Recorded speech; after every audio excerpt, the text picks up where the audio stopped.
Good afternoon.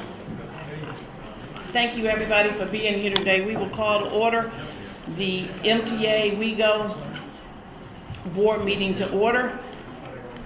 The first item on our agenda is the approval of the May 23rd, 2019 minutes. If I can have a motion for approval. So moved. Second. I have a motion and a second. Is there any discussion? If there is no discussion, all those in favor say aye. Aye. Any opposed? The motion carries. Next, we go into our public comment section, and I just want to outline how we're going to do it. Typically, we don't have these many numbers, so if everybody can just, we're going to follow this clock. Everyone will have 3 minutes, and no more than 3 minutes. Also, I'm going to call 3 names at one time. So if 3 people can just come together, that will help us in terms of facilitating public comments. Additionally, if someone needs a handheld microphone to be able to speak from their seat, when I call your name, just let me know or raise your hand that you would need a handheld mic, and we can go from there as well. Everybody good? Good. Okay. Again, we appreciate all of you being here today. So the first 3 names are Peter O'Connor, Buddy Haggerty, and James Thomas. And we do have one person that needs a handheld mic, and that's Mr. Haggerty, correct? Okay, and he's in the front row. And so the next 3 that should really be thinking about when they come up in line is Rhonda Clark. Oh, you're, okay, Rhonda, I'm sorry. Okay, John Bull and Adam Nicholson. You don't have to go up yet, Mr. Bull. You in the next 3. I just thought maybe y'all could just be getting ready to tee it up a little bit, right? Think about it. All right. No, you're fine where you are. We're going to bring you a microphone, okay? And then you can just speak from right where you are if that's okay with you. Okay, I appreciate it very much. Mr. Thomas. Next couple months. Just want to let you know on several buses, like in March, I noticed that the charging ports weren't working, or that there's no Wi-Fi. Buses number 1815, 1905, 1813, 193, 1903, 1908, 1907. On the 22nd of March, bus number 1824, the armrest is in the front area on the door side. But must be a maintenance issue with that. On the 28th of March, bus number 1918, the Wi-Fi was not working with the hole in the door, and they used to like wood right through the hole. On 414, the bus number 730, the driver was not going to be ready to seat up, so he said he needed a seat for his customers, and that got me thinking, is he wants to do that way when it comes to wheelchairs on the bus. That's wheelchair area too. And just recently, this past month, I noticed that one of the early morning buses that leave from the jailhouse heading to downtown P2B had trash on the floor and trash on the seats, which not really acceptable and looks good for the customers. Looks like someone's slacking down the job. Thank you. Thank you, Mr. Thomas. If we can provide Mr. Haggerty with a handheld mic in the front row. Oh, Mr. Haggerty, they're on the way, so we'll come back to you, okay? Mr. Bull? Peter O'Rourke, please. The Peter O'Rourke, please. He's somewhere. I'm John Bull. I live at 370 Wallace Road. I'm a frequent rider. I ride the bus typically 4 to 8 times a day. The figure, the fares and schedule changes when I want to address. Very detailed report. Staff did a very good job of working that up and responding to community comments. After dedicated revenue stream is just simply needed. We're here where we are because there is not one at this point. I see that the board is taking a great deal of interest into the access on demand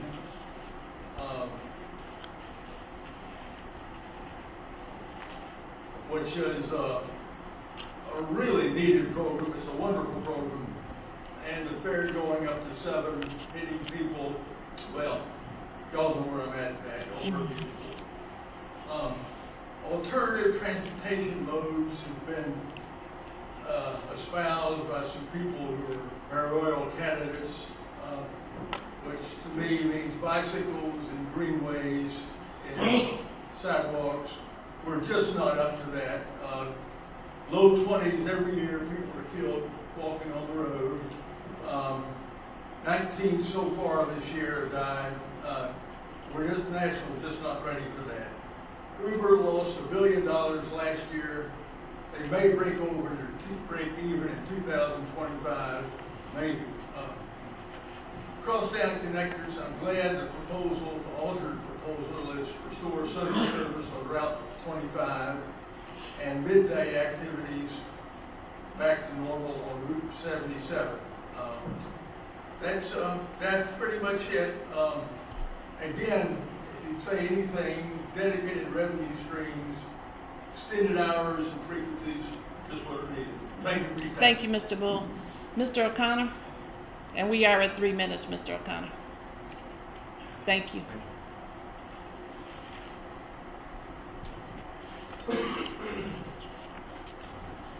Thank you all for having this time. I'm going to try to make this as quick as possible. I've got more things to room. Anyway, one of the first things that I got to be real concerned with, Steve touched on a couple of things earlier. One is on the change part. Is there going to be something replacing change cards when they're phased out? Because people who may come to a bus with, say, $5, $10, don't have a chance to get change. We're not going to want to deposit $5 in the fare box and not get change back. Okay, so this is going to be a very important concern. Also, how many hands, the funding that comes to the MTA, how many hands does this funding go through before it gets to the MTA? And where does the funding originate before it comes here? Also, the fare products discounts, the first proposed changes would probably be better because it's, as Steve touched on that as well, saying that it's going to be a big chunk to people who are on fixed incomes and really can't afford anything more than that. It's going to be difficult enough for them just to make the first proposed change. Also, getting to some of the other stuff, the bus stops at the Nolensville Walmart on both sides. Police really seriously need to step up presence more so, because people who are, police come there, the people sitting there drinking, doing their drugs, and intimidating people waiting or getting on the bus, don't like being at that stop. And they're a recurring situation with these people. They get arrested or something, they keep coming back, and coming back. Also, again, I know that budget cuts, but still, there's more people coming into the city. We really still need to consider long bus hours and matching customer service hours. And it's a real serious matter, because I know a lot more people that are getting more and more concerned with that. And also, after customer service hours, I'm calling Access Ride in order to get information from buses. And I've been lately getting people with Access Ride saying, no, we don't transfer anybody to anything else like that. Well, how are we supposed to get information? We really need these things taken care of. And scooters are now starting to clog up the walkways in CC. Thank you. Oh, that makes noise. That stops me from being that person, right? Rhonda Clark. Okay, I think I can talk loud enough so it doesn't like. Can everybody hear? No. They can't hear you. So what? Go up to that. Can you? Okay. While she's coming up, the next three in line are Adam Nicholson, Jessica, is it Dalpin? Oh, Jessica. And James Brown.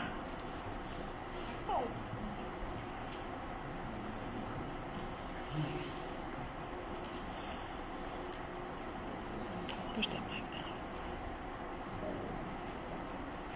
Thank you. Can everybody hear me now? Yes. Okay. First of all, my name is Rhonda Clark and I've lived in Nashville, Tennessee in Davidson County for 23 years. So I've used every form of transit there is. Private, public, para. I'm here to, first of all, thank the board and all the different committees and the attack committee for advocating for the on-demand service. My opinion is that the bus fare, the fixed route bus fare needs to be $2. Access ride needs to be $4. And I just told Mr. Bland that I think the on-demand service, the mileage should stay at 16 and go to $8. I may have a bounty on my head by the time I leave here. But let's face it, folks, you can't go anywhere in this town for $2. You can't go anywhere in this town for $4.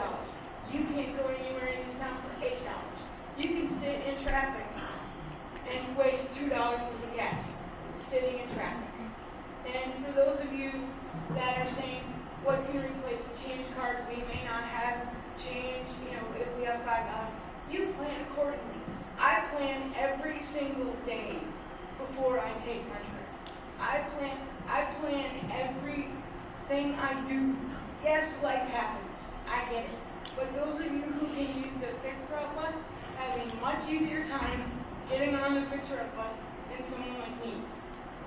So thank you to this board. Please keep the on-demand service, and if I can be of any help to keep it, I will help you. Thank you, Ms. Clark.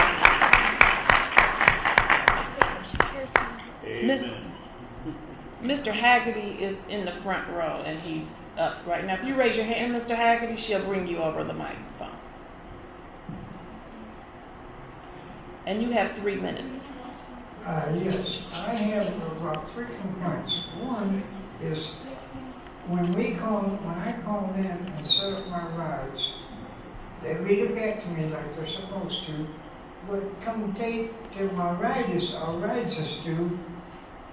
Oh, you're not set as a food. We do it from say I want to be there by 3 o'clock. Okay. Oh, you're not scheduled until 4 to 4:30.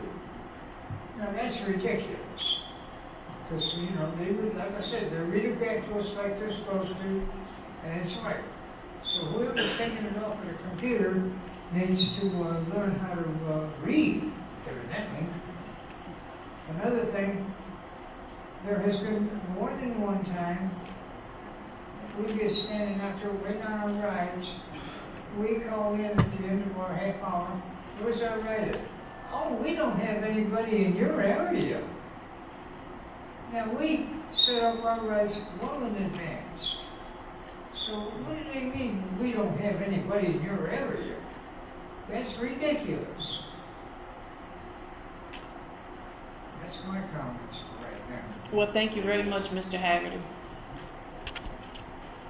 Mr. Nicholson, Adam Nicholson.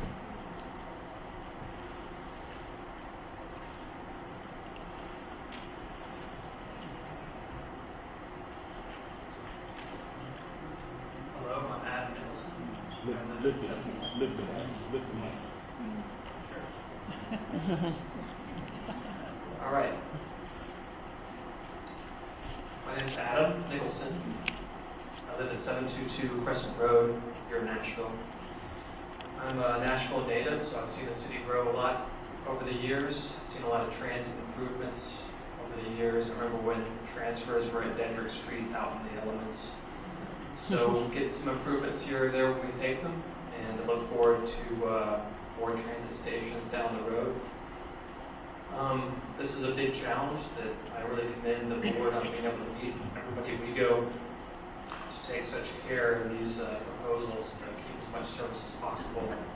I'm here on behalf of Transit Now Nashville. We're an all-volunteer, grassroots, nonprofit organization that advocates for transit with a mission to engage the Nashville community to promote a vibrant transit system.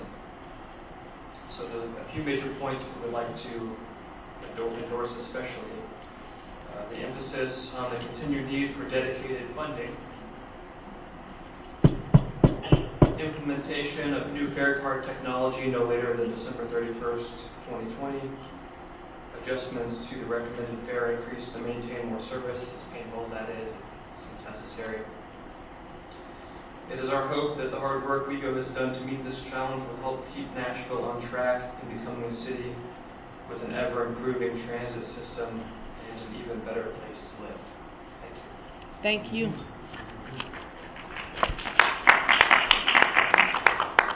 Jessica Dobbin. Thank you. Good afternoon. Good afternoon. You're in an unenviable position today, but I want to take my time and recognize WeGo staff for taking the time and making this a people-first, data-supported proposal. They could have just looked at the data and made sweeping cuts, but they didn't. They dug deep and had numerous conversations with their community members. I'm incredibly impressed with their dedication to and compassion for their riders and the city they serve. I'll add that public transit and transportation services in a city the size of Nashville demand and deserve a sustainable, dedicated funding source. This Metro budget cycle proves that. The burden of funding and a service as essential as public transit should not rest on the back of the city's general funds, but also has to address affordable housing, education, public health, public safety, and I go on. All of these services residents have come to support and rely on. Public transit is no different. Without transit, how many of our neighbors wouldn't be able to access services, education, jobs, social life? Mobility is key. It is freedom, it is opportunity, it is access, it is health. And too often it is difference between obtaining an education or not, of getting a job or not, improving your social, economic well-being or not. It's essential. To reiterate, thank you to WeGo staff and leadership for showing up this time. You didn't put your heads down, you put your heads together to overcome a challenge handed down to you. And this time, teamwork made the dream work in some ways.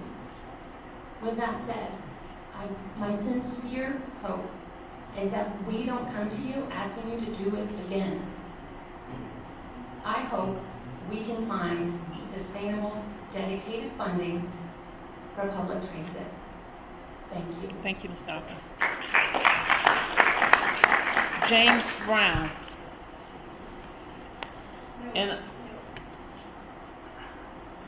And up next is Steve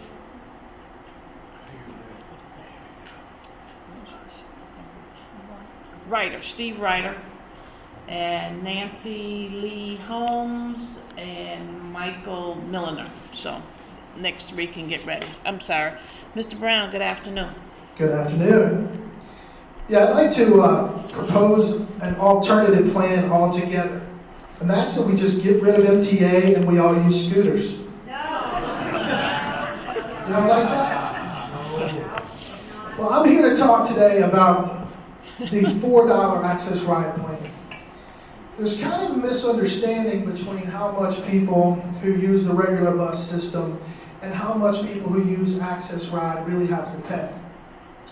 So if we moved it up to $4 and $2 individually, there's something that you can use when you're on the regular fixed route, and that's called a monthly bus plan. And as a matter of fact, most people who use the bus on a regular basis get a monthly bus plan. It's about $55 a month. For access ride users, we don't get that. And it's a big, huge loss for us. You know, I kind of put together a little budget plan for a single mom who's disabled. If she went to work 23 days in July, that would be 2 trips a day. That would come out to almost $200. If she wants to go to church 7 times, if she wants to go to the grocery store 4 times, if she wants to go see 4 of her kids' baseball games, it's going to come out, and the doctor a couple times, it's going to come out to about $330. So, you know, if we got a new bus pass, it's going to be $65, you know, and you can ride as much as you want. But if you get what I just outlined, if you do that particular plan, it's $330. So $65 if you're not disabled, $330 if you are. So there was a protest song by James Brown back in the 60s, and it was called, "I don't want nobody to give me nothing. Open up the door and I'll get it myself." And so there's been a lot of door opening here in Nashville for people with disabilities. Please don't close and slam the door on us now. Thank you. Thank you, Mr. Brown. I'm going to take about a 2-minute break to go through some of these comments. If you all can just give me that moment.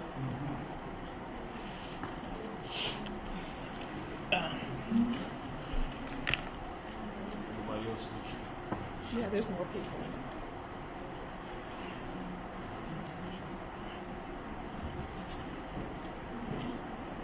I like the monthly bus pass for. What? I like the monthly pass for. Whatever it costs us.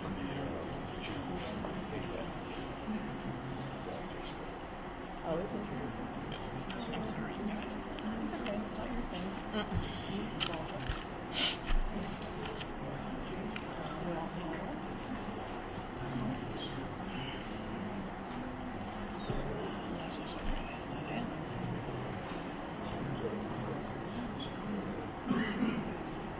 Okay.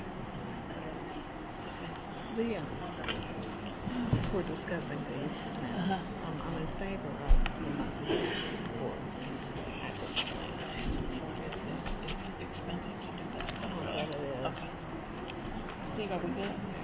Did we get everybody's names and everything?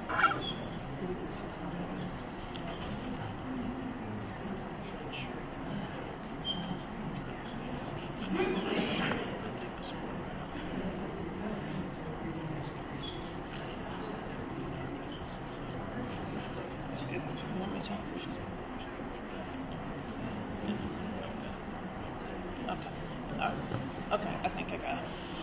Okay, I'm sorry about the short delay. Mr. Ryder, you're up. Thank you. Thanks, everybody, for your patience. I appreciate it. Good afternoon, Madam Chair. And Good afternoon. My name is Steve Ryder. I just wanted to say you have a challenging assignment. Cutting $8.7 million out of your existing budget is more than 10%. And so fare reductions, levels of service reductions and fare increases are pretty much inevitable. I agree with Steve's characterization of saying that Music City Circuit really has problems as far as service goes. And those are people who are really not transit dependent. A lot of those are tourists. Felix basically came up with 35 to 40%. I think that sounds about right. I think you should be focusing on the people who are mostly transit dependent, who really rely on your service. Tourists can have other options, but a lot of people here today don't have that option. And so I think I support your proposal. I will say this though, as far as the fare increase goes, I would respectfully ask that you make it a temporary fare increase from August 2019 to August 2020, excuse me. And the reason I say that is it gives the council and the mayor a chance to take some corrective action on this, because this was not a well thought out budget proposal. I think everybody can pretty much agree to that. You can't expect any department head to go out there and take out 10%, over 10% of their operating budget. It just doesn't work. And so I think you have a lot of support in the community. I think there'll be some changes. So I would just respectfully request that you would amend the proposal, that it be a temporary fare increase from August of this year to August of next year. With that, thank you for your time. Thank you for being here today. Nancy Lee Holmes. Oh, okay, you have it. Thank you. I'm glad y'all called this meeting today and I was able to come. But I almost couldn't make it because I had $20 and trying to figure out how I'm going to get this $20 change. If I put my money in there, and what am I going to get back? Am I going to get a card back? And I'm not only speaking for me, other than me. They just went up on my rent because my granddaughter went back to work making $1 more. Okay? So my rent increased. Well, I gotta pay $410 out of $771. Not including, I spent almost $200 on excess ride to get me to church, to school, grocery store, where else. And I have to say, God, I need you to help me make it through the month because there ain't gonna be no other way that I'm gonna make it. So now I'm faced with another crisis. And not faking it, but it's real. The saying, am I gonna have to cut this part of church out? Am I gonna go to school? Or am I gonna get groceries because I'm a diabetic? Just diagnosed with cancer, even though I'm cancer free, and don't have Part A, and they cut my insurance where I can't get surgery. I'm saying, where are we going? I am concerned. Nashville has gotten so huge and big, yes. But how are we going to fix the problem? We need to get somewhere and pray and go to God and ask Him for a solution. There is a problem. We cannot fix it on our own. Thank God for the board members. We need to lift them up in prayer because they got their hands tied. Where are we going? When are we going? The rent sky high, rocket, people leaving Nashville because things are running off the rocket. There's a cry in Nashville. Don't ignore the cry. How are we going to fix this problem? Only solution is God and prayer, because that's the only way. And we got to lift these board members up because they're trying to figure out where we're going with this. They need prayer. They need our hands. They need we lifting them up in prayer saying, hey, we got you. We got you. Because you don't have all the answers. You're trying to find the answer, but trust me, you can count on me to take you in prayer. Because I know you need some answers. And the answers you cannot get it on your own. Only God Himself can give you the answer to all the problems that we are facing in Nashville, Tennessee. Thank you, Ms. Holmes.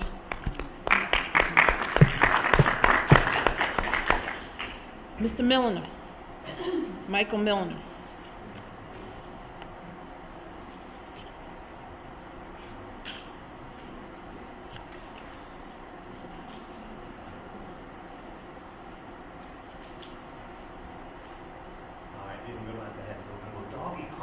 That's okay. Good afternoon, and it's good to see you. Thank you very much for having this opportunity for the public to comment.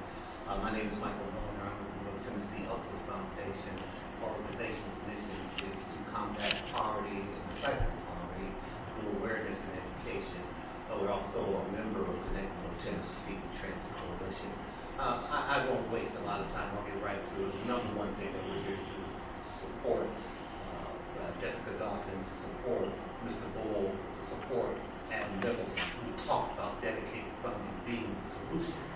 That obviously this year's budget fiasco demonstrates so very well the courage that is taken on the part of the executive team of WeGo, its staff, its board members, to come and deal with tough issues in a very practical way. I would hope dedicated funding would render unnecessary at some point in the future as we are able to plan progressively and successfully down the line to maintain a level of service that keeps up with what is now a disproportionate race that's being run here in the great city of Nashville. And that race, of course, is between the haves and the have-nots. And certainly the demonstration of such decisions coming down on those who are the most vulnerable, those for whom transit is the ultimate safety net, is an indication of the struggle and the battle that we're all engaged in here. I would be remiss if I didn't talk about the 138,000 riders over the first quarter of this year who took advantage of the Blue Line. And certainly, even if 30-35% of those are tourists, that leaves another 75,000-80,000 of our people who are trying to get to work, who are trying to get to child care, who are trying to get to school appointments as parents. Those folks who are just on the edge there. Definitely trying their best. And service in North Nashville, reverting back to a fair-based service, while it may make kind of economic sense that balances this budget, it certainly is going to create an imbalance if you go forward in the health and social welfare of the people who depend on it. Again, I thank you very much. I want you to know I also have the Urban League's proxy standing here, and we appreciate the work and dedication. And I'll say this to you, Steve. You're a person who takes the people into account. And I've told you that personally, and I'm not afraid to tell you that you're publicly. We appreciate you. Thank you, Mr. Milliner. Appreciate you being here. Our next three up are Emery Hertz. Did I get that right? Patrick Nizar and Lindsay Ganson. Yeah. Hi, Lindsay. She's back. Yeah. Emery, thank you. Hi. Well, thank you for having me. I'm Emery Hartz. I'm speaking also on behalf of Transit Now Nashville. I'll reiterate that we do thank you guys for taking the care and time to listen to the public comments and address those comments here today and make the necessary changes. We know that you guys are kind of under the gun and making tough decisions, and that's why we have the stance of wanting a more dedicated funding mechanism to help and grow as well as support the growth of our city. We are also in support of Access Ride, and that's another important tool, and so that's great to hear that you guys are implementing that. So again, thank you all. Thank you for coming today. Is it Nizar? Yes. Patrick, welcome. Thank you so much for having me. Figure out what this thing is. I don't know. Thank you so much. It takes a lot to make this person go. Good afternoon, and Good afternoon. Yeah. Great. First, my name is Patrick Nizar, and I live at 557 Piccadilly Road in Antioch. And I would like to thank the board for all of its work. I've been a Nashville resident since my days in graduate school here. This town made me, to be honest about it. So I want to thank you for that. And I rise in support of the current plan as is, the $2 bus fare, the $4 access ride fare, and the $7 on-demand fare. And the reason is pretty simple. I'm not going to rehash things that everybody already knows. The board knows the numbers better than I do. And everybody knows here that we need dedicated funding. Everybody knows that. But I want to talk about the vision that you guys did that a lot of cities haven't done. One of the things that needs to be kept in mind here, as for example, Access Ride is county-wide. Not a lot of places do that. I think there's two. County-wide means that after graduate school, I can start a business and go from one corner of this town to the other. County-wide costs money. The responsibility to have county-wide costs money. I'm sorry, I wish it didn't, but it costs money. Don't pull Access Ride out of the discussion. If it's going to be county-wide, we need to shoulder the responsibility of being county-wide. A lot of my friends from other cities have come here because it runs from 4:45 a.m. to 11 p.m. when other buses don't run. We need to do our part. And we need to remember about our brothers and sisters who are not counted in the stats who are persons with disabilities who ride the bus. We know very little about them. It's hard to track who they are. But I know a lot of them ride that 77 bus to go to the hospital or to Vanderbilt. You guys are in an unenviable position. But if we're going to make our choices, if we're going to demand that we need more money, first it starts with responsibility to us. I'm willing to pay the $4. In closing, I used to pay cash for a lot of things. This morning I had to. That's why I still have this beard. Because I had to go try and find cash this morning to pay the carrier who did my work, or was going to cut it. It cost me $36 just to pay him and that did not include the beer cut because he wasn't there. Not a lot of people could have absorbed that. You guys made it. This town has the transportation vision that it takes to make a city. Don't hand it over because of short-sightedness. Thank you. Thank you very much. Appreciate you being here. Ms. Gannon. I'm Lindsay Ganson. I'm the Director of Advocacy and Communications for Walk Bike Nashville.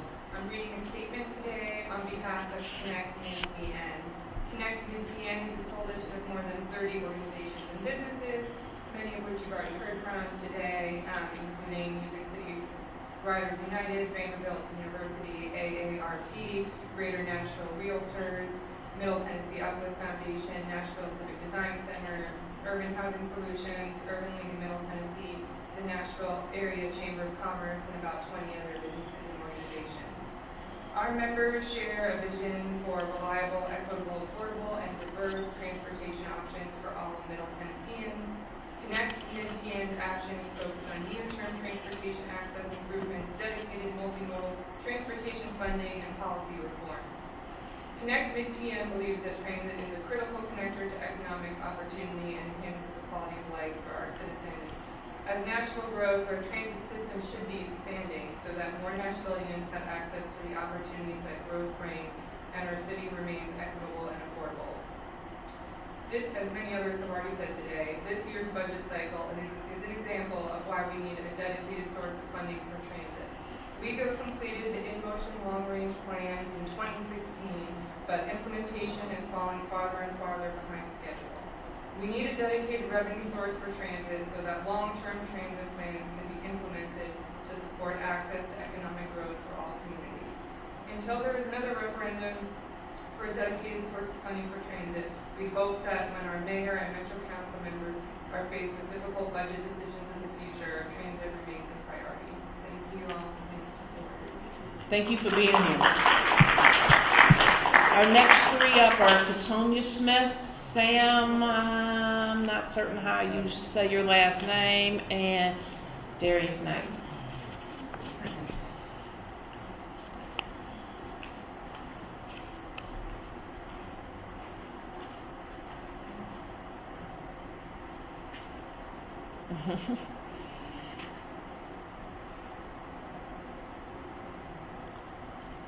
My time You're good. Okay. You started. I wanted to touch bases about a couple of things that people said. So, Music City Riders United does a lot of outreach on the buses and on the bus stop. The bus station side. We talk to bus riders, so I know it's a budget crisis. I understand that. It's a lot of bus riders that are going to be affected by the cuts that are being decided to be cut. And some of them are they have high ridership, and people depend on them to go to school, hospital, so far on. I feel like that, it's some other ways around it, some type of way. I don't know if it could be the funding or not, but y'all should go out there and talk to those riders and see how affected they're going to be by it. Because it's some buses that don't have high ridership that's not going to be affected. It's some buses that go in wealthy neighborhoods they're not going to be affected. But it's people that live in low-income neighborhoods and they are working class people that are going to be affected and may have to lose their job or so on by these cuts. A lot of people are going to suffer from this. And then just also, I know Music City Riders did an action for us, the NES bus stop, which was last year. I seen a comment from the last board meeting where a man was saying that, the disabled people are suffering trying to get there. And that was one of the statements we made. Angelique is legally blind and she uses y'all kiosk system and it is crappy. So, seriously, these people matter. Transit matters to them. They depend on transit. And this is affecting a lot of people. I I feel like should go out and talk to the people that ride the buses, the people that spend their money on the buses and not just go off these numbers that y'all go off of. It should be the people that, like they said, you know, that make Nashville. Like that lady said, you know, she's gonna go through a whole lot. Like she depends on transit, not the tourists. The people that been here all their life is the people that we should focus on, or y'all should focus on. And I go out there and talk to them people at least almost every day. These people are the ones who suffer. And I feel like we should think about some other ways around, you know, the cuts, certain cuts. And I'm grateful that y'all keeping the 77, the 100 oaks, because that's a big, you know, a big ridership. But y'all should think about it or go out and talk to the riders. Thank you, Ms. Smith. Sam.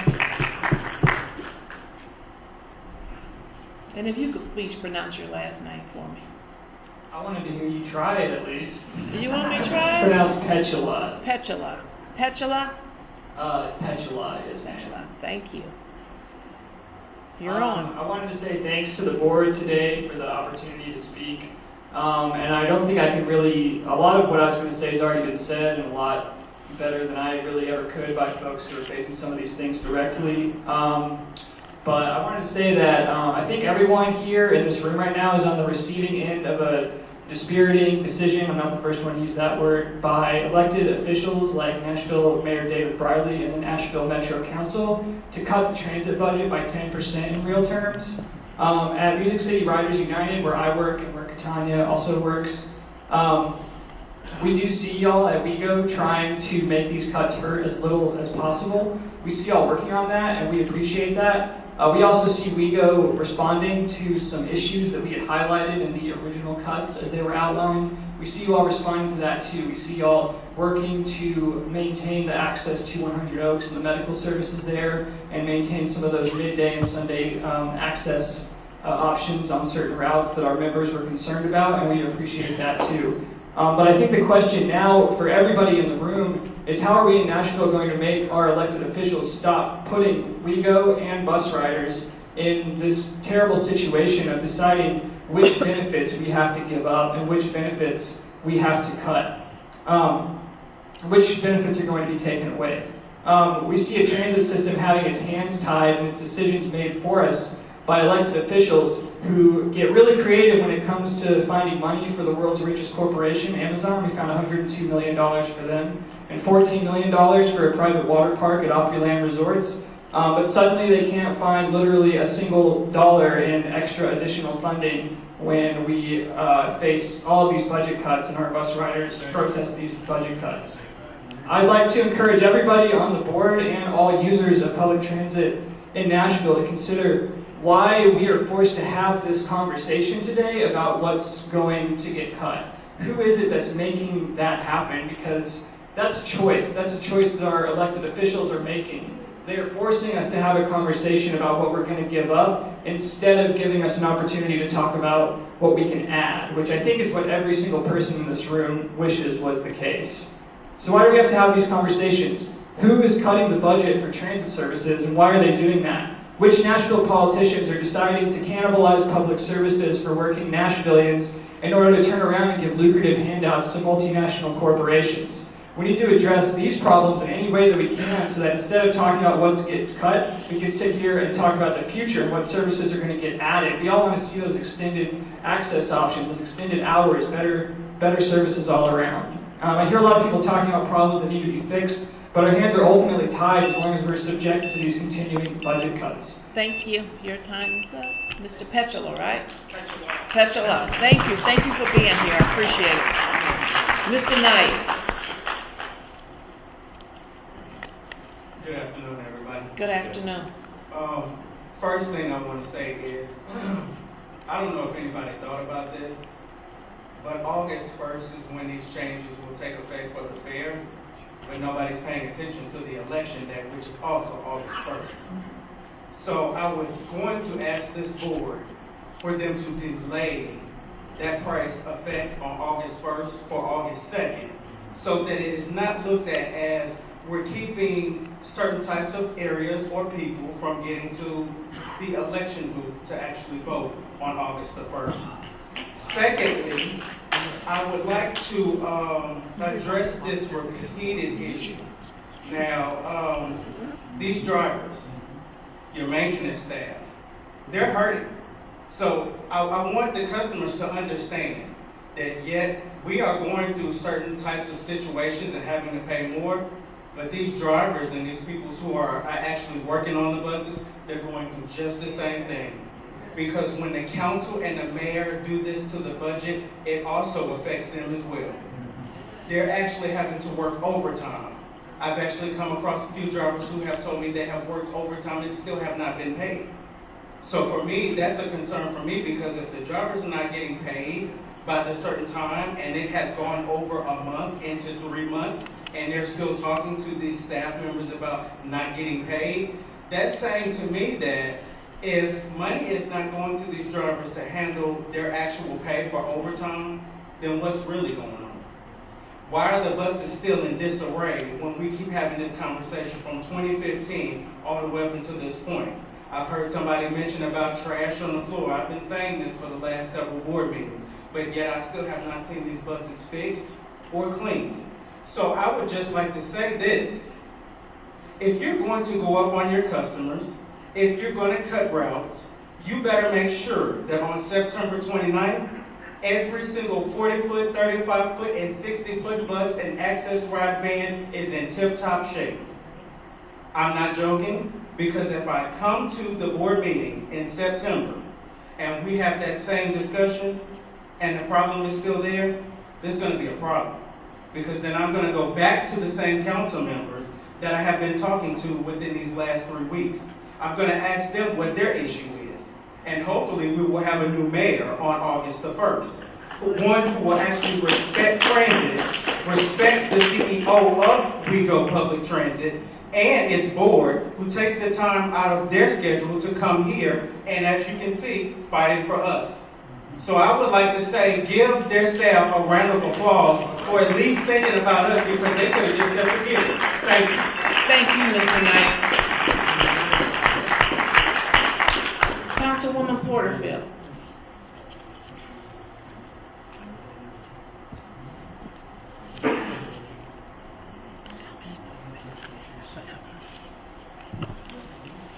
Thank you so much. My name is Councilwoman Delicia Porterfield, and I represent District 29 in the Southeast Nashville community. I would like to start off with saying thank you guys so much for your hard work and your dedication. I know that this is not an easy process. A few weeks ago when we voted on the budget, everyone was telling me that they did not envy my position of having to make a challenging vote, and I say that to you guys today. I know that this is very challenging. There were many of us, many council members, that advocated for you guys and advocated for that funding, and it is very hurtful that it did not go the way that we wanted it to go, and it is very hurtful when we are underfunding our transit system, when we have people in our city that are dependent upon transportation, and we're forced to have these conversations about cutting funding and cutting routes. So it is a very hurtful situation. I've been contacted by some of my constituents who talked about accessing the transportation system and using the access ride services, and some of my constituents with disabilities who are calling and begging that there are not cuts made, and that you all are considering that when you're making the decisions. So again, I just wanted to thank you, because I see that you guys have committed to social equity, and that you've committed to making sure that these cuts are equitable, and to make sure that we are considering the most vulnerable in our population. So thank you for that, and please know that you guys do have allies that are working with you and fighting with you, and that are fighting to take care of the people in our city. So again, I cannot apologize enough that things didn't go the way that we wanted it to go, but know that we are still working to fight for you guys. So thank you so much, and thank you for your time. Thank you, Councilwoman Porterfield, and thank you for being here today, and thank you for the work that you do for Metro Nashville. Thank you. The next three up, Sheila Hansen, Deborah Duncan, and A. Randolph. Does anybody need a handheld mic? Okay, when his turn. Okay. When I call his name, just if you need a handheld, just raise your hand and we'll bring a mic to you. Hello, Miss Hanson.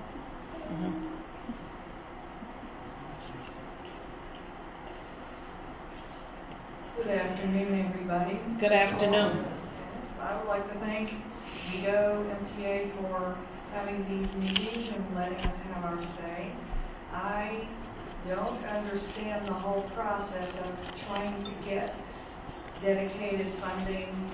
I also don't understand why there isn't any. So if there's ever any kind of way that we can learn more about this, will somebody please let me know? That's number one. Number two, what was said about elected officials. I encourage everybody to do your research. See who is going to support us and vote for them, and vote out the people who don't support us.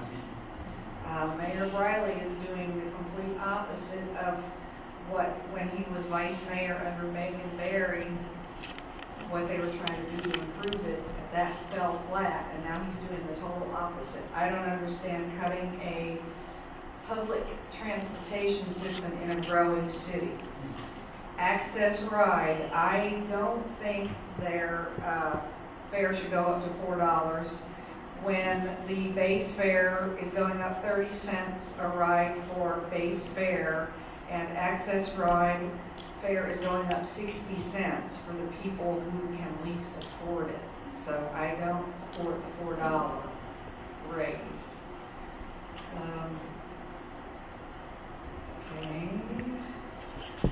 Thank you for saving Sunday service on number 25. I would like to ask that drivers not pass people up. I've been passed up twice recently by number 60 or 61, whichever one it is. I know you're cutting those services. Boo on that, but you don't have a choice there, I guess. But that applies to any bus driver. If someone's at a bus stop, they need to stop. Even if the person's looking at their phone, they might be looking at the bus schedule on their phone. So the driver number 1390, I think his name is Ed, is awesome. Everybody loves him. Just want to say that. And that's it. I do support what James Brown said about the monthly pass for Access riders. My question is, how come that hasn't been happening already? I think that covers it. I've heard other people say some of the things I was going to say. So, one last thing. Goodbye, scooters. Don't let the door hit you. Thank you, Ms. Hanson. And a point of privilege, you know, my dad was a bus driver and his name was Ed, so I'm all about those good Ed bus drivers. So, Miss Duncan, every now and then you just got to give a shout out to your dad, right? I'm Deborah Duncan, and I live at 1456 9th Avenue North here in Nashville. Can you speak a little closer to the mic for me? Thank you. Am I close enough now? Now you are. Okay. Thank you very much. I'm Deborah Duncan. I live at 1456 9th Avenue North, and I'm a Nashville native. And since 2007, I've been a bus rider. And I really appreciate the service and the way it does give me transportation to work or to a social life or shopping or whatever. When I saw some of the future things in the brochure, it was talking about doing away with magnetic media and implementing a smart media. And I wondered when that was going to come into play, because it was saying that you would need to set that up. And would that come through customer service, or would it be something we would do ourselves through a smartphone or online? And then I'm learning today, by this being my first meeting to come to, just how you do your public. And over the years, I've noticed that your priority was to help people 2 jobs, but the 3 to 11 shift is not service when it comes to leaving your job. You know, you get to work, but you can't get home. But the other 2 shifts can get to and fro. So as you grow, I hope that y'all address people getting home on the 3:11 shift. Thank you very much. A. Randolph. Hi, my name is A. Randolph. I live at 522 Belmore Place. I am a member of Music City Writers United. And for myself, I am most concerned about the cut in routes because I am a bus rider and a bicyclist. And so I rely on those routes to get where I need to go, especially in times like right now where I've broken 7 ribs and I'm not yet cleared to get on my bike again. And God forbid I break a leg and those routes get cut where I'd have to walk more, but I'd have a broken leg. So God forbid that ever happen. However, while I'm most concerned for the cut in routes for myself, I'm also even more concerned about the raise in cost for all of my Nashville siblings that count every penny on their bus cost, on their bus fare. And for them to have to choose what need they have to cut because they can't get to it is terrifying to me. And so I'm concerned for my Nashville siblings. Thank you. Thank you very much for being here. The next 3 up are Patricia, is it Valadares, Roger Wanik, and Danny Mosley. And it looks like Mr. Mosley, is that Mr. Mosley over there needs a microphone? Oh, Mr. Womack. Okay. Is Patricia here? Yes. Okay. You want to come up to the mic, or do you need a microphone, a handheld microphone? Oh, she's bringing you a microphone. Just a microphone. Thank you. Good afternoon. Good afternoon. Madam Chair, thank you for having us all here. Thank you for the board to giving us this opportunity to express our concerns. My name is Patricia Valadares, or Valadares, whatever way you want to say it. I have lived in Nashville for 11 years. I'm very proud to say that I have come to love this city like my own, even that I didn't grow up here. And I have been, since the beginning, trying to advocate and fight for people with disabilities. Being myself a person with disabilities, but thanks God I have had the strength, I have supported my family to move up and do everything that I can in being an independent woman. Something that I was not able to do when I was back in my home country, in Guatemala, Central America. I have the opportunity to be that person here. And one of the reasons why I've been able to do it, it is because of Access Right. Access Right has given me, as many other people, the opportunity to be independent, to be able to go to work, to go to the movies, to go to the doctor, go to visit friends, go to church, do anything that you need to without having to depend on your family or friends to take you like all places. Unfortunately, with this, what is happening in Nashville right now, because I am not going to say that it's to us, but it's in Nashville. Nashville is the city. There's a lot of money coming into the city. There's a lot of money coming in with all the tourists and all the attractions and all these organizations and big things going on, but that money, we don't know where they're going at. That's why schools, transportation, and other services have been cut. It's not only the transportation services, but we know that schools, the teachers needed a more, a raise, and they couldn't get it. So we are all going to be suffering from these cuts.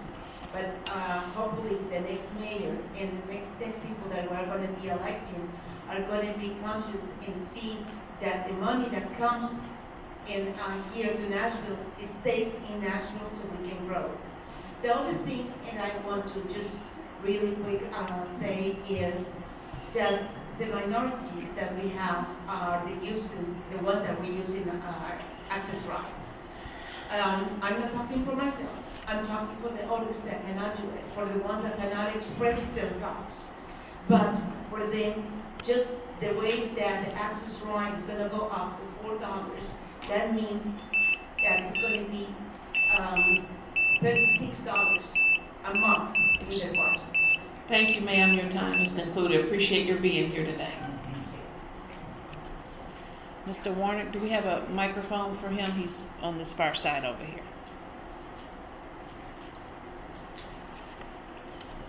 As she brings you the mic, just want to tell you I love you sporting the Star V. Anchor down, right? Anchor down. Another point of privilege, right? Good evening. Good afternoon. Good afternoon. My name is Roger. I live at 59 Mackey Street, off Robertson. I'm an access ride rider. I'm a member of the Tennessee Council for the Blind and Tennessee Association of the Blind Advocates. And we have to use access rides. I've been coming to the meetings ever since last year. Starting in January, March, the meeting talk about going up to 370, and I understand the reason, and I don't have a problem with that. Even though the people with disabilities and fixed income and elderly would have issues of making ends meet, I understand there has to be an increase, but going up at the end of these meetings for $4, I have an issue with that. I don't have an issue with the fixed route services going up for $2. I use it also. And I would think that, the 370 would be, we can compromise and use that people with disabilities and get by with it. Hope that you'll use the 370. Thank you for your time. Thank you for your service as board members. And I hope that you consider the option of leaving this, instead of keeping it at 370 or $4, whatever it be, next fiscal year, maybe taking it back to whatever the council can fund. I appreciate your time. Thank you very much for being here. Mr. Mosley. Hello, my name is Danny Mosley. And if I seem like I'm talking loud, I am, because earlier and throughout this meeting, I have not been able to hear a whole lot because of the PA system or whatever the technical difficulties are. Again, I would like to say that a lot of people that have spoken before me have talked about issues that I have myself. I just want to reiterate on some. Mr. James Brown talked about the possibility of access riders being able to purchase a monthly access ride card, like regular bus riders do. My grandson works downtown. We live in East Nashville, and he buys a bus pass every month. I would like to be able to do that, and I'm sure there's a lot of other people that would like to be able to do that, but we don't have that option.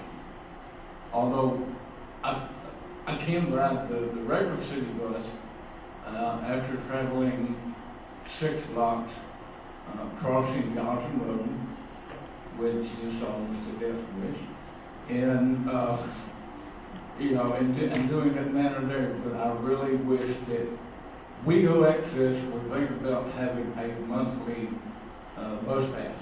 That would be helpful. Another thing that I would like to say that I've heard people mention the city council, the budget system, and the election coming up. One thing that I would like to add access ride is whatever day election day is, do not raise the fare until the day after, because I'm an advocate for people getting out to vote, and I think this is an election here in Nashville that we really do need to vote. So that would be my request, and thank you for what you do for people like us. We genuinely appreciate it. Also, the on-demand ride, we love it. We want you to keep it. Thank you. Thank you, Mr. Mosley. The next three in line are Brad Brisky, Richard Forberg, Sheila Hood, and we might as well add the fourth on that one is Kenneth Van Buren. And if anybody needs a handheld, just raise your hand. Mr. Brisky? Good afternoon. Good afternoon. First of all, I want to thank the board for giving everyone here and myself an opportunity to talk. I thank the board for your time and service and for sitting in your positions. I also want to thank the people who have provided comments today. It is humbling to stand here before the people that were bold enough to come out and are able to come out and to use the services to come out to make their comments heard. Also want to thank the staff of WeGo in the facilities and the operators for their service and dedication, especially being out in the public, not knowing what they may encounter through the course of the day. Also want to say that the people that have spoken today and myself, I would like to say that we are speaking also in part for those of us who do not have the boldness to come out or have the ability to come out. With all of that said, I have made my comments clear in written comments and through other in-person comments through one of the hearings. In specific, I have been a Hermitage, Davidson County resident for 2 years since I moved to Tennessee, and have during those 2 years been a loyal rider of the MTA. To that end, I enjoy riding the bus 27, and over the last couple, 3 months, have been very happy to have a little more stability with the operators driving that service. Unfortunately, that service is one of those that will be cut, and with 15 seconds left, I hope to tell you why I think that is a short-sighted consideration. There are but 2 buses in the morning, 2 buses at night. For a good portion of the last year, the routes have been inconsistent, and unfortunately, not having the stability does not give credibility to the route itself, and also to that end does not give the stability for the ridership. And the riders, the school-goers, and people living in Hermitage need that service for their ability to come to Nashville. Thank you, Mr. Brisky. Appreciate it. Mr. Forberg. Richard Forberg, 258 Cherokee Station Drive. Thank you for having this meeting and this public comment period. Everyone in this room wants to see the MTA get dedicated transit funding. That requires a public referendum that means 50% of the vote passing public referendum to raise taxes to provide that funding. My comment pertains to what it's likely going to take to get 50% of the vote when most of the people in this county, everybody in the county gets a vote, have a car. In fact, the vast majority have a car. I am on the Chamber of Commerce Moving Forward committees as a citizen representing various community groups and what I pick up from other people as their interests and needs in this community. Currently, the official position of the Chamber of Commerce is to seek public funding, have that public referendum in the year 2024. It is also the official position of the Connect Mid-TN Alliance to seek that public funding in 2024. To me, that is much too long of a wait. I want to see it sooner. I believe that a couple of the people running for mayor would also like to see it sooner. That 2024 date, coincidentally, perhaps it is coincidental, lines up with Mayor Briley's comment when he took over after Mayor Berry that he was not going to seek public funding until his second full term of being elected. So that would be 2024 around. So I want to point out that there are two other candidates of the four major candidates in these mayoral debates who are proposing to seek public funding much sooner. I can't say when. I don't want to mention their names. We don't do campaigning here, but Mayor Briley is not one of them. It's John and Cooper and John Ray Clements, actually. I suspect between the two of them, they might want to have this public funding, this referendum, in 2020 or maybe 2021. Obviously, it takes time to get the voters ready to make a vote that would be favorable towards it. My belief is that if we're going to have the public vote for it, it has to have a credible chance of reducing congestion. It also has to have things we all know: speed.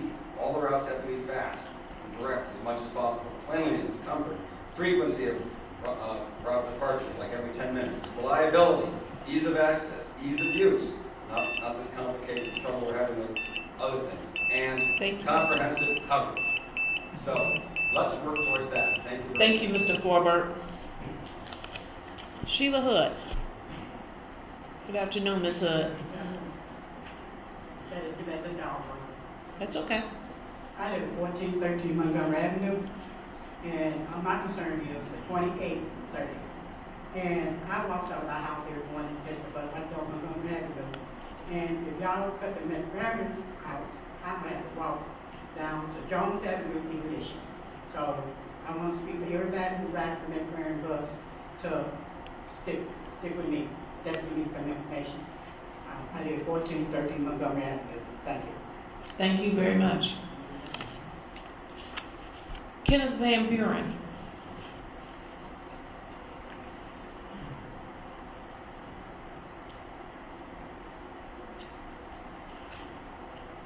Good afternoon. Good afternoon. My name is Pastor Kenneth Van Buren. I stay at 2204 Buchanan Street, apartment 7. And I'm coming this afternoon to represent the Access Riders for North Nashville. We have a very serious problem in North Nashville with MTA because we have a problem with bus drivers with bad attitudes. First of all, they don't get on the bus and say good morning and they don't speak back. They have an ass attitude when you ask them questions. First of all, I heard all the people come before me talking about different problems in Nashville, but what we need a voice on this board for the people. And I don't think the people on this board represent the people. You represent the system. And we need at least 1 or 2 seats on this board that represents the passengers of Access Ride and the passengers of MTA bus routes that are affected by this raise you're getting ready to raise. And I think that in order for you to even put this raise into effect, we need to do 1 or 2 things. You need to either add 2 people to the board that's going to speak for the people, or add a referendum to the election coming up, and not let us not only vote for a new mayor, but vote for a referendum from the people, let the people's voice really be heard on the ballot, and vote for either a raise of the bus fare or vote against the raise of the bus fare, because I've recently had to transfer from the MTA Transit to Access Ride, and I don't think $4 is going to be able to be paid by me, because I've had to cancel many of my doctor's appointments because I couldn't make it there, because of the fact I didn't have the money to pay on this Access Ride. So I'm saying to you, those of you on this board, please, ma'am, please think about the people when you make the decision, because first of all, it's no need you having all of these meetings here after we've voiced our opinions, you're still going to raise the bus fare. We need someone to hear us and hear us clearly. We are saying no. Thank you. Thank you. Appreciate you being here. That concludes the public comments forms that I have. Is there anybody else here who would like to make a public comment that did not fill out a form? There's a gentleman. Okay. There's two gentlemen in the front row. If somebody could bring them a mic and let them say their name. Mr. Green is there in the back. So those will be the last three public comments based upon the hands that went up in here. Thank you. Thank you very much, Miss. Yes, thank you, board, as well, for your work and your concentration and for your listening ability to all the many great ideas that are being served up today. Can you tell me your name, please, sir? My name is David Meador.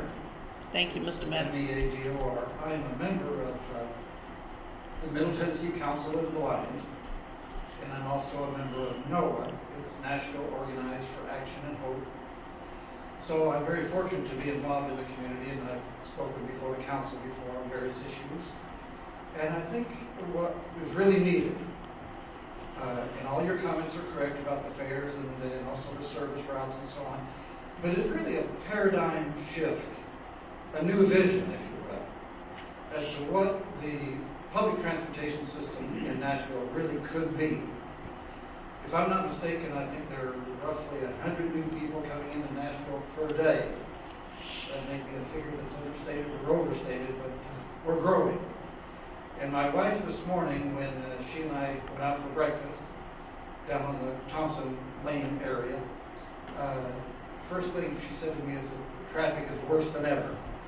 And I hear this time, day in and day out. It seems to me that the paradigm shift that we need is to make riding the bus attractive, fun, something that would allow people to relax a bit. That would take a big view, that would take parking areas that are kind of halfway between the suburbs and the downtown areas, so that people could come in, park their car, catch a bus within 10 minutes, have on the bus the access to the newspaper, maybe some electronics, so that it would be a fun experience. Now, that's going to take some new thinking, but that's my proposal. And so with that said, I hope that some new thinking will come to the table and can be supported by all of us to make this service correct, available, and fill up those buses from this day forward. Thank you. Thank you, Mr. Meador. Gentleman in the front row, you had your hand up as well that you would like to give a public comment. Are you able to go to the microphone? That would be great. And if you could state your name as well, that would be great. They should know me. I never miss a meeting, but I've had surgery on my eyes. And just as soon as you miss something. I enjoy coming to MTA board meetings. And Brother Cersei, I'm 73. He's not too close or too far from that himself with schoolmates. But I just wanted to say one thing. Whatever you do, get your facts right. I heard a lady say, they're going to cut out Meridian and McFerrin. No, they're not. They're combining McFerrin and Meridian. That's what the books say. And I haven't even been here, and I know they're not cutting it out. Always do your research. I know we're going through some pains right now. But if we all stick together and talk to each other, which don't look like nobody wants to do. But don't forget, you got that button coming up. Hit that button. Guy smile at you, don't mean he's for you. Here's a guy trying to cut out people who are not able to get the bus, and you come to my neighborhood, messing in my neighborhood, and I've been there 54 years, catching the bus On time, MTA doing what they supposed to do, and now you want to mess with the bus. It ain't gonna happen, not on my watch. Yes, sir. What's your name? I'm James Ventures. Thank you. Thank you for being here, Mr. Ventures. Mr. Green. Thank you for allowing me to speak. My name is Patrick Green. I'm the President Business Agent of the Amalgamated Transit Union, that's ATU, Local 1235. For the board, you all know we represent the bus operators and the mechanics and the cleaning personnel here for WeGo Transit. Didn't plan to speak today, but I heard a few things that made my blood pressure jump about 30 points. But that's all right. So, first thing, go vote. Go vote. You can come jump on the board all you want to, but it's your mayor that puts forward the people that sit on this board. That's the first thing. So please go vote. Second thing, for the gentleman who said maybe he heard from an operator that they went 3 months without getting paid their overtime, I can assure you Steve Bland wouldn't get any sleep if that happened. That does not happen. Now, I am empathetic to your cause, to your plight, to this board. But as leaders, sometimes we have to deal with what we've been given. And some of us who grew up in households with 7 children in a single family household, sometimes you have to make decisions when you don't have what you need. But the most important thing is that you take care of the people that live in the house. That's the first thing. Now, we have a mayor that has said that he supports transit. Well, we've got a lot of people in this room. So those were just words, with all due respect to it. We also have people going out there touting to other candidates that they killed the transit referendum. Well, this is where we're sitting today. So a lot of us that didn't agree with everything that was in the referendum, but we knew we needed money. We knew we needed money. So now we have people who are underemployed, working families, people who are transit dependent, right? Who are being punished because of the decisions of this mayor and the people who voted against this public transit referendum. That's where we are. Now these people are going to do the best they can with what they got. And we're going to do the best we can with what we got. And we push on. But go vote. Please go vote. Thank you. Thank you, Mr. Green. Well, I've been on this board a long time, and I think that might have been my longest public comment. Period. But I'm appreciative that so many people came today to sort of share their opinions and their comments and their thoughts about WeGo MTA. So thank you all very much for being here. And in that closes our public comment section and moves us into the other parts of the agenda. We'll ask my board members, do you need a break or do you want to push forward? Let's push forward. Let's go. Okay. So, Mr. Searcy, you're up first. All right. We have action items. The first being... Push the microphone. Oh, Margaret got it. First action item for the board to consider being our liability insurance renewal. We heard from the Chief Financial Officer during the committee meeting that the insurance contract was up for renewal. We discussed the increase in that contract. We also discussed that the vendor that we are recommending we engage has been our vendor for some years prior and has been relatively sensitive to our circumstances and more responsive than other vendors. Therefore, it's recommended by our committee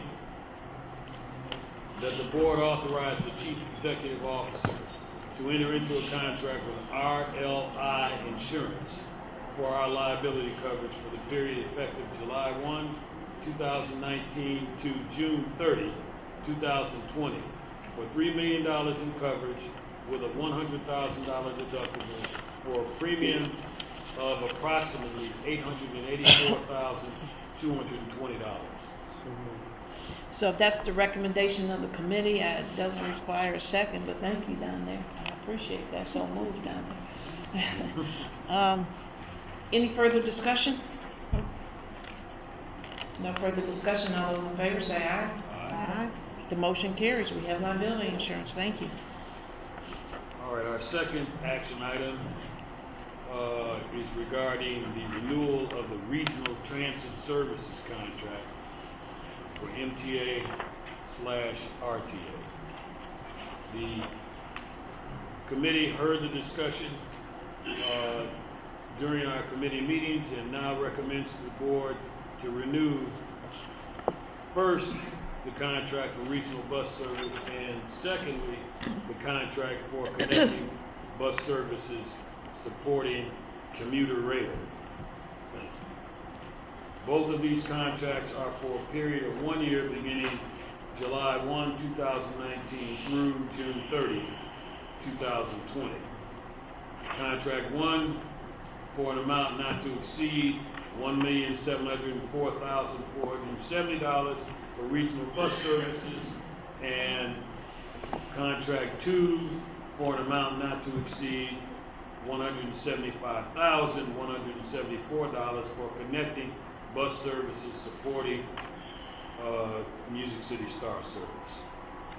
Thank you, Mr. Searcy, and that's the recommendation of the committee? That's the recommendation. Is there any further discussion, any questions? There being no further discussion, all those in favor say aye. Aye. Any opposed? The motion carries. The next action item regards the contract renewal for state easy ride services. Based upon the explanation and the discussion, the explanation from staff and the discussion during our committee meeting, we now recommend the board to approve Nashville MTA to enter into a contract with RTA.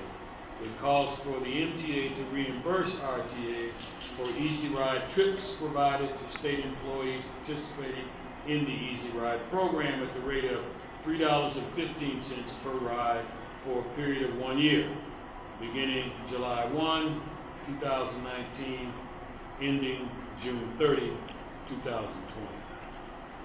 And that is the recommendation of the committee. Is there any further discussion? No.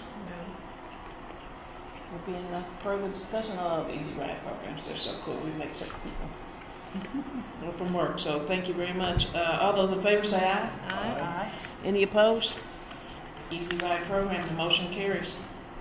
And the final business of operations and finance is a recommendation from the board to authorize the CEO to enter into a memorandum of agreement with the Metropolitan Government of Nashville-Davidson County and its Department of Information Technology Services to fund a new full-time equivalent position for Information System Advisor 2, serving as an Oracle Database Administrator for up to 3 years for a not to exceed amount of $534,000 over that 36-month period.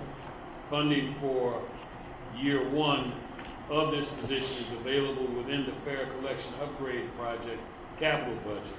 Funding for the position for years 2 and 3 will be allocated within the annual operating budget for FY 2021 and FY 2022. Thank you, and that being the recommendation of the committee, is there any further questions, comments, thoughts? All those in favor say aye. Aye. Any opposed? The motion carries. Thank you very much, Madam Chair. Thank you. That completes the work of operations and finance for this meeting. Thank you, Mr. Searcy. That's a lot of work. Appreciate all your efforts. Ms. Miller, New Initiatives and Community Engagement Committee. Okay, thank you. Can I have your mic? Sure. Thank you. It's nice to share. So very robust discussion for the new initiatives and community engagement committee. We have 2 action items on the agenda. The first is the authorization of the 2019 fare changes and service reductions and recommended adjustments. And I know we've had a long conversation about this. I would say today did conclude our public comment process. We had really great comments today. Thank you again to everybody who came today and gave us those comments. I think they were really meaningful for all of us. We also had about 600 other comments that were made in writing to the MTA, and had about 200 people attending public meetings. So made every effort to hear as many voices as was humanly possible during this process, and they really did help guide the amended recommendations that you see today. And the most significant change from the original recommendation was that the fare increase be slightly larger than originally proposed, and it was tied to kind of 2 findings during the public engagement.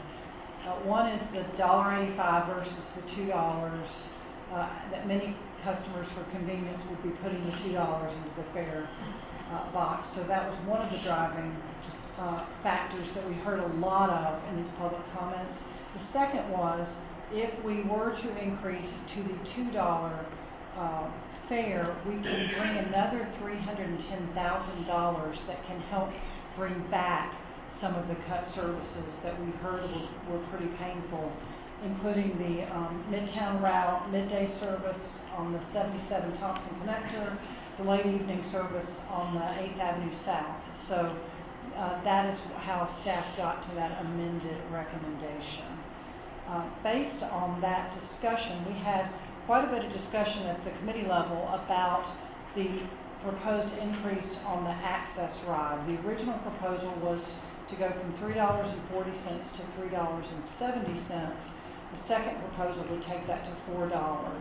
So we've had some discussion about that, and if anybody on the board wants to amend the arrangement for that, then feel free to speak up on that as we speak. As of right now, the board does, the NICE committee does recommend that we accept the staff recommendation in the motion as approved to the NICE committee, which would August 1st have a fare increase associated with the $2 base fare. The access on demand, which is really good news, will become a full service rather than a pilot for WeGo. The service changes on September 29th would go into effect with all the recommended eliminations and modifications. And then we're looking at phasing out the change cards, and so that would go at December 31st of 2020. So that was the recommendation of the committee to the board. That being the recommendation, not requiring a second, I open it up for discussion at this point. Mr. Searcy. The only amendment I would offer is subject to whether it causes staff any additional chagrin, is that we do postpone the change from August 1st to August 2nd. I would agree. I know in committee we had some, maybe Gwen, did you have something to say? No, go ahead. And I agree with that, but I want to go back to this. I would like to go back to this access right increase. So we're talking about, as I go through this, maybe some of my math is not exact, but we're talking about a $30-cent increase on the directory fares, and a 60-cent increase on the access right user. If an individual, so let's double the burden. You can calculate the percentages if you want to, but the ultimate thing is it's 60 cents instead of 30. If an individual takes 15 trips per week, that's an additional $9, or $39 a month. if you take an individual that makes $800 a month, that's an additional 5% of their income. Whereas currently, under that math I just explained, a person on a fixed income of $800 a month, that's nearly, they're currently paying nearly 28% of their income now. Income. I just think that 5% increase on those individuals is an unfair burden for what the benefit is, right? If we're talking about going from $1.85 to the $2, that brings in another $310,000, right? If this is a lot, again, this is a lot of math here, but if your comment is that the access ride brings in about 10% of that, it's another $31,000. So we're talking about going up 30 cents, just not 60 cents. So half of that 30,000 is about $15,000. I don't think that the $15,000 generated outweighs the benefit. My math may be completely incorrect. That's what I think, and I think it benefits. Sure, I hear it, I get it, but with that amendment, I think we benefit everyone, we hurt no one, and it's not that same thing the other way around. Is there for Mr. Searcy? Yeah, I would just like to respond to the proposed amendment.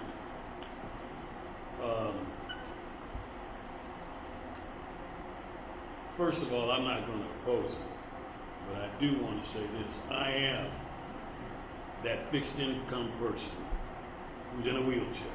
I'm that person. And I also know that people who are not on fixed incomes, or people who work, who leave the house on a day-to-day basis, who would be impacted most by the increase, are not on fixed incomes. They are working. They are earners. And so that it doesn't, we need to look at the totality of the impact on the communities that we're talking about. Now, it's difficult to fathom exactly what these impacts are. So I don't have a real beef. If we go back to the $3.70 as opposed to $4, then I can live with that. But I am very sensitive to those persons in my community, the challenged, physically impacted community, who say we're ready to burden our own share.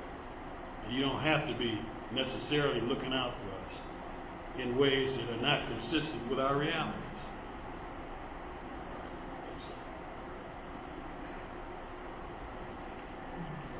Okay. I very much respect your perspective, and I guess I know you. Very, very much. In fact, my only point was that it's a 30-cent increase for both fixed route and for access route, which to me is the most fair way. Okay. Any further discussion?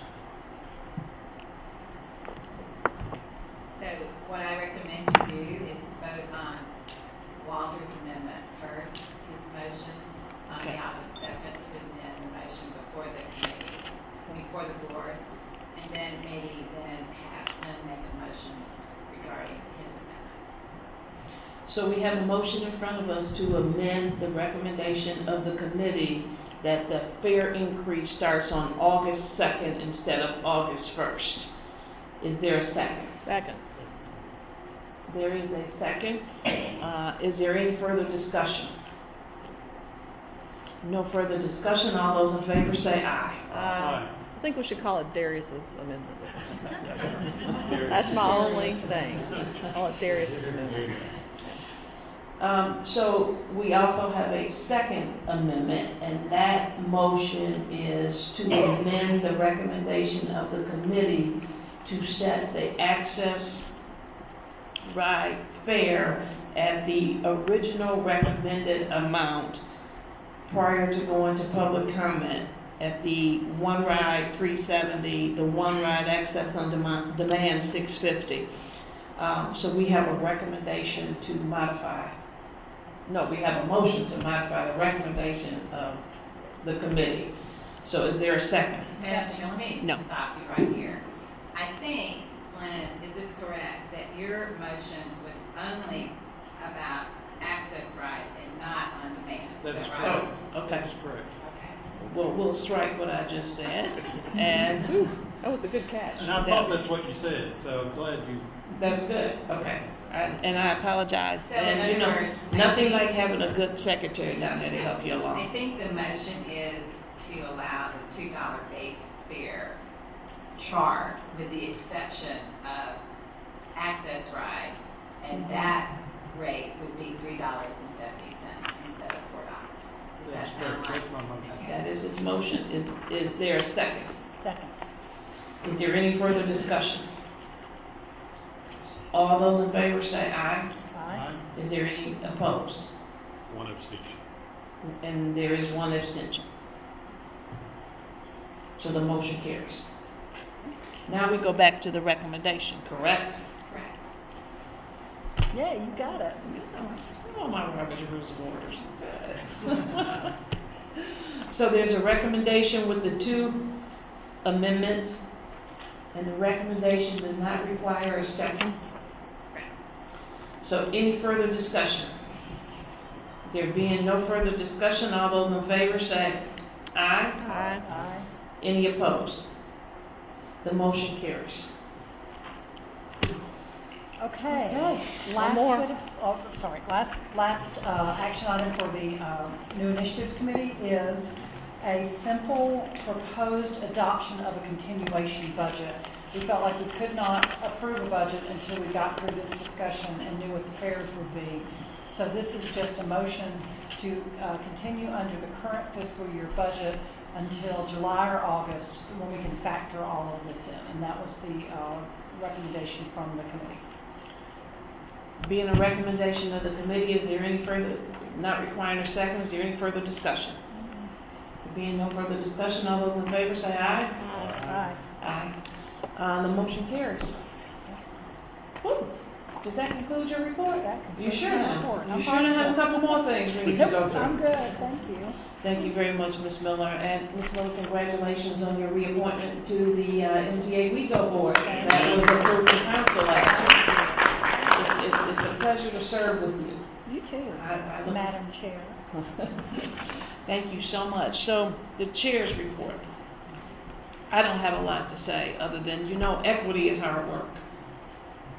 It's really hard work. And I cannot be more proud to be on this board at this moment, at this time, because the work that had to be done for today's meeting was really about paying attention to the detail, working hard, and listening to citizens of Nashville.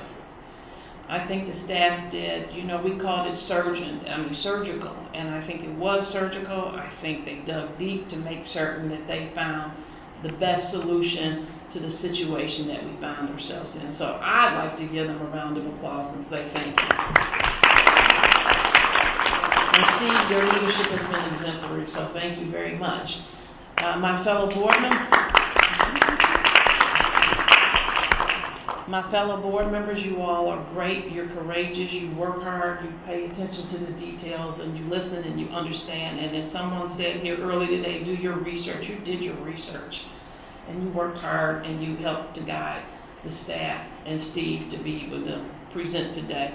No, it wasn't the best situation that we found ourselves in, but I think based upon what we were given, we worked as hard as we could possibly work to come out with a solution that hopefully will keep our riders in a place that is good for all, for now. But hopefully more dollars will come through in the future, and we will just continue to grow and enhance WeGo Transit, and I'm proud to be a part of this board. Other than that, I do think that I want to thank the public. I think you all are here, you've been all in today, and you have giving us comments and direction and being able to help us make a difference. So thank you all for being a part of the process. We deeply appreciate it. And with all that being said, I turn this over to Steve. Thank you. Thank you, Madam Chair, and thank you, members. And I particularly want to thank you, even beyond today, over the last week or two, as I know we've had extensive discussions on particulars of the proposals. Please make no mistake, more time than the 2 hours I hear today was spent by this board in considering the decision, and I know that none of them take it very lightly. I also want to join our chair in both congratulating and thanking Janet for her reappointment. She did her hearing at a particularly challenging time in front of the Rules Committee, and we were joking that this time she actually went through on a unanimous recommendation. Amen. Two sort of oddities in her last appointment, it wasn't unanimous, but not because of her. Note that for the record. So we appreciate that. Again, we mentioned it during Walter's report. I wanted to call your attention to the list of upcoming procurements in the committee packets. It's our goal to make our procurement process as inclusive and as expansive as possible. So if you're aware of any vendors or contractors in a particular field you're seeking, please let them know about the availability of those solicitations. We are advancing our neighborhood transit centers project, making good progress, particularly on Parksville Pike. Particularly noteworthy, and I want to congratulate Julie and her staff. We actually got a notice of environmental decision from the U.S. government this past week, which really allows us to go further in project development and makes that project eligible for the use of federal funds. Its advancement. That's good. As you all know, we're in the process of putting together an application under U.S. DOT's Build Act program, hopefully to gain some significant funding toward development of that project. I'm very appreciative, as I know the board was, to have Council Lady Porterfield here. She was one of a number of council persons who advanced an alternative budget proposal with significant additional funding for transit. And we understand the challenges in the budget process, but I'd be remiss because we had dozens of phone conversations with individual council people who frankly struggled over this issue. So in addition to Council Lady Porterfield particularly, I want to, without trying to call attention, and I'll leave somebody out, which will offend somebody, but particularly Councilmember Colby Sledge was instrumental in really trying to put together a compromise. Members Anthony Davis, Erica Gilmore, Brett Withers, Freddie O'Connell, Berkeley Allen, and they were all extremely supportive. Berkshire and Mendez. Yeah, and Tanika Berkshire in particular, adopting her ultimate proposal. Were extremely instrumental. And the feedback I got after the alternate budget proposal vote failed was, let's go get them next year. So the conversation is not over with. I want to join everybody in thanking the members of the public who are here today and who participated in our hearings.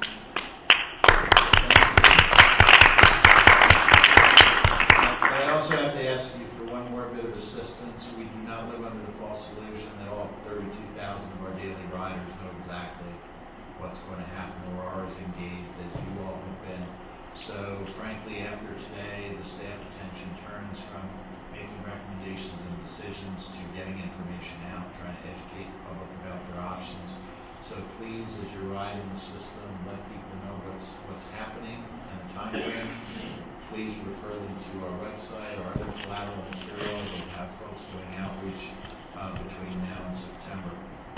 I was speaking of council. I want to thank Rita and Eric Byer for putting together 2 candidate forums. So we got to speak to a couple dozen anyway. I'm not sure. There's probably about 100 people running for council. We got to speak to at least 2 dozen of them. And very good questions, very good takes. So that is always a great opportunity. Earlier this week, we hosted our Federal Transit Administration Region 4 staff. They had the opportunity to tour several of our projects, like Murfreesboro Road, the Nestor project. Frankly, when we took them to Nestor yesterday, it was my first time to see second floor.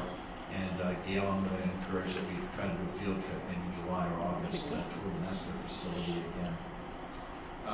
This past month, we graduated our second Leadership Academy class, so 12 of our operations supervisors and middle managers participated in all sorts of professional development activities, problem solving. I want to thank Rita and Dawn and Monica for all their support of that program. Rita, I know it's a particular passion of yours to develop our young and future leaders, because God knows I'm not getting any younger.